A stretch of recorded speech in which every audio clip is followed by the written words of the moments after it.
Welcome to another episode of The Collective Perspective. Today we're going to talk about working for brands and waitressing and managing your time. And I'm here with my dear friend, Alaina. Why don't you tell everyone who you are and what do you do? I do a lot. I started in New York almost 10 years ago now, cocktail waitressing and hostessing and doing all the things sort of front of house in restaurants and bars. And sort of found my home at the Bowery Hotel, and it's still like home. Those are the homies. But I recently taken a step back and working with the Bowery Collective, sort of doing a little bit of everything and learning a little bit of everything in all the different places, whether it's, running events, executing events, brand work, working with a beer brand and soon a gin brand, and now stepping into social media. Events, social media, waitressing, promotion, sales, and you're a mom. And I'm a mother. I'm a mother of a 3-year-old girl. Her name is Mila. You have all these things. How do you manage all that? People ask me that a lot. How do you do everything you do? And my answer is I just do it. I know that I have these things to get done every week. I make myself a list. I like to write things down.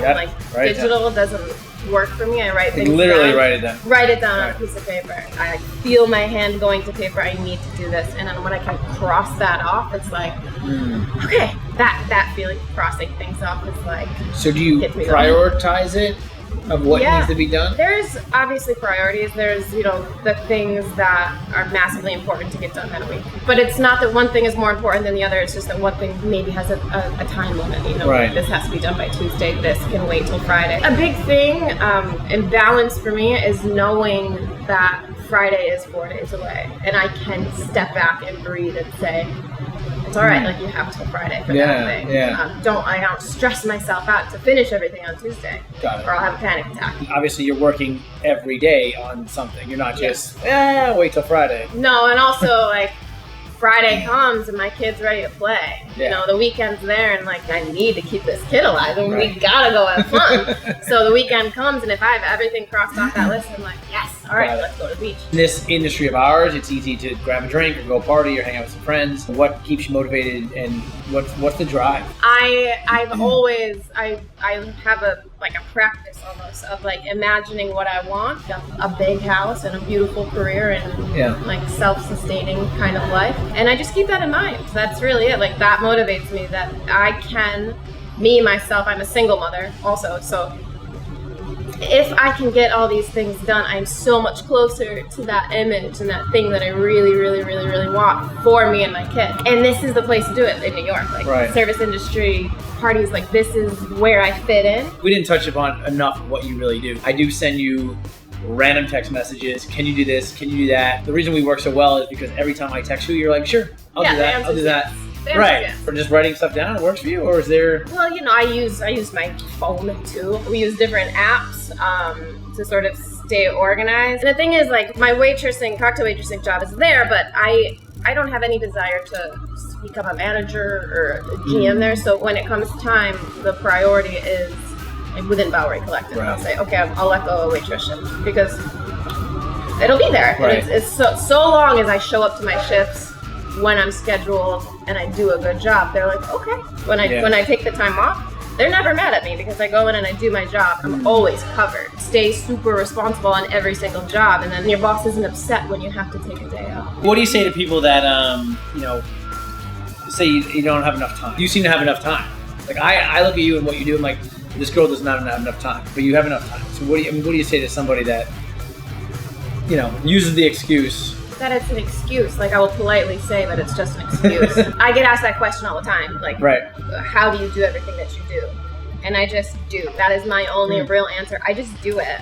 Yeah. I say yes when somebody gives me an opportunity and I go. There are times when I have to say no. And that's important. And it's important to give yourself time and to understand when something's not right for you. I recently started saying no a lot to artistic work that was unpaid sort of stuff. Okay. And I was it doesn't equal my value, my time is very valuable and if the project doesn't sort of match up to my value, I will say no. The I don't have time thing, it's I don't really go out. If I'm out, I'm working and I stop drinking and getting blackout drunk. And that gives you a lot of time. If you can let that go and say, this isn't pushing me forward at all. Yeah.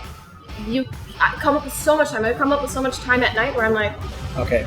Now I got many hours. I have so many hours. And I hate to like say that I like break out my computer and I get to work, but I do, and I know that that's what's going to push me to the next level. People who say that they don't have time are also the people who are sort of complaining about their lives, right? Like, oh, I'll never reach a certain goal. Well, you're only not going to reach it because you're giving yourself excuses and you're still feeding the bad habits, the bad energy. Cut it away. Whether like it's my diet, exercising does great things for your time and energy, by the way. Drinking, things like that. Like the more I can cut away, even like friendships I've learned, like the ones that take up time and they don't like do anything for me, they don't like support me, they don't give me more energy and love and support, then they're gone. Get rid of that negativity. Oh yeah, it's gotta be gone. So I mean, you have a goal in your head. What else like daily motivates you? I was recently talking to this guy Jeremy O'Harris, who's a very young playwright, and he's just like kept after his goal, and he's going to Broadway, and he's under 30.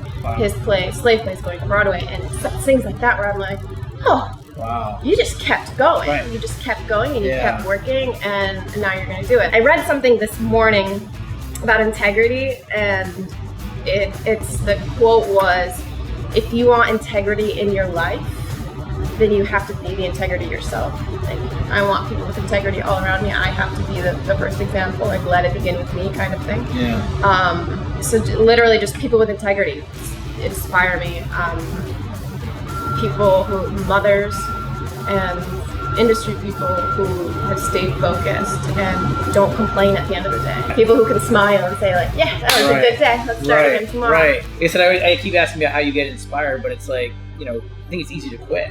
It's so easy to quit. It's so I quit every team I ever joined until I was in my 20s, But it's because it wasn't right for me. When something feels right, you don't quit. Right. I outside of the industry, I run a small theater company, and that's one of those things. Oh, you do that too? That's another thing. Yeah, you have a theater company. And that's the thing where I'm like, I just keep going, and whether it's 5 minutes a day or 5 hours a day, so long as I give it my attention and give it a little bit of energy every single day, it's growing. It only stops growing when I stop growing. It can't fail if you don't quit. Any last words, right, for just some people in this industry, that are having a hard time? If you can just sort of give a message back to some people to say, hey, how do you, get over depression, or how do you move on, or how do you keep going? I don't 7 know jobs, if you know this artist Lizzo. She's like a new, okay, well, many other people will. Okay. She sings in one of her songs. I was having a shit day before I came to meet Walt today, and I was listening to Beyonce. Things like that, you just listen to positive things. And Lizzo, in one of her songs, always has boss up and change your life. Okay. And that's what it is for me. If I'm having a day, I just boss up and I remember all the things I'm really good at and all the things that I can then change myself. If it's too big for me to change, then I let it go. But if I can make the change, if I can change my diet, if I can not drink, if I can wake up 2 hours earlier and make my list, then that's going to push me forward, and that's going to make me happy because it's headed towards the goal. Boss up and change your life. I like that. That. Well, thank you. I appreciate it. I always think I'm busy and I'm doing a lot until I talk to you, and then I'm like, damn it, she's got 3 more things than me. So you're an inspiration to me, so I appreciate it. And thank you for your time. And that's it. We'll see you guys next time. Appreciate it.